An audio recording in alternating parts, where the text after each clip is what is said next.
of Dan's chaotic nature, what is your most chaotic trait that you have, you think? Oh God, that's a good question. What's my most chaotic trait? Yeah, that you're willing to share on camera. That's a really interesting question. My most chaotic trait is my own living inside of my head. Okay. That's my own chaotic trait, is just dealing with the cycles of thought that you go through on a daily basis, and then have to not act out in a chaotic way.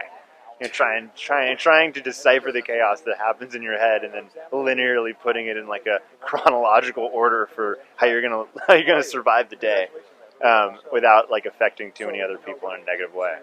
Yeah, that's a great answer. On that same vein, like, what's inside like your head? Do you have a playlist that you use for Dan Lafferty in particular? Any Coldplay, any soothing music, or no, all angry? yeah, no. I didn't apply any of that to the character or anything like that, because it was sort of so. As soon as you put on the wardrobe in this instance, it just felt like you were there, and you saw everybody else. It's one of those ones you step onto set and you feel there. So I didn't really apply any sort of other art to the experience. Okay.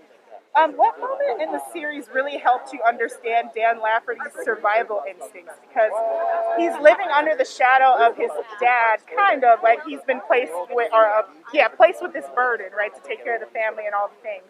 So, like, what kind of helped you get into that mind space, that head space? Well, you compartmentalize each thing separately because it takes place over a long period of time. So it was trying to portray these different ways of going down a rabbit hole over time. That was challenging, but you had to like really nail those certain moments. It was all in the words, so it was easy to do.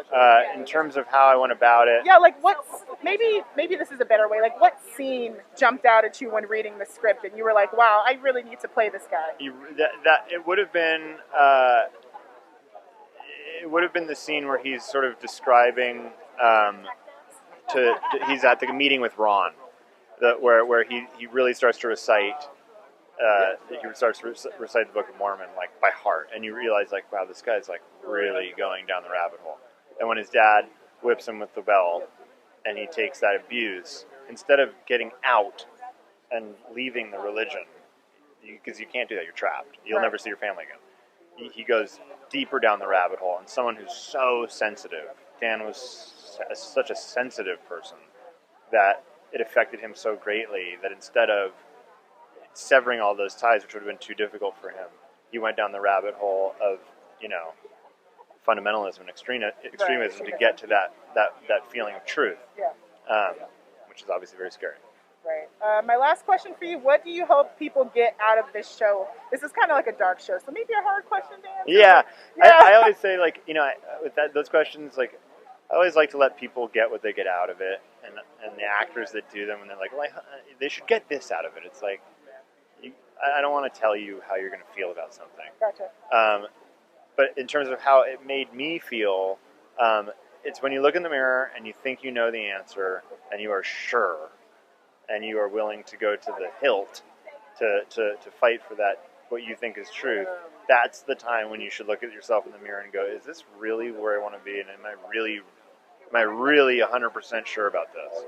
That's the time when you should start to question your beliefs in yourself. So that's what I got out of it, and I hope, there's a modicum of that people could maybe use right now. I don't know. Yeah, no, that's a great answer. And does pineapple belong on pizza since you're so strong about your beliefs? Okay. Just kidding. It's all good. Have a good day.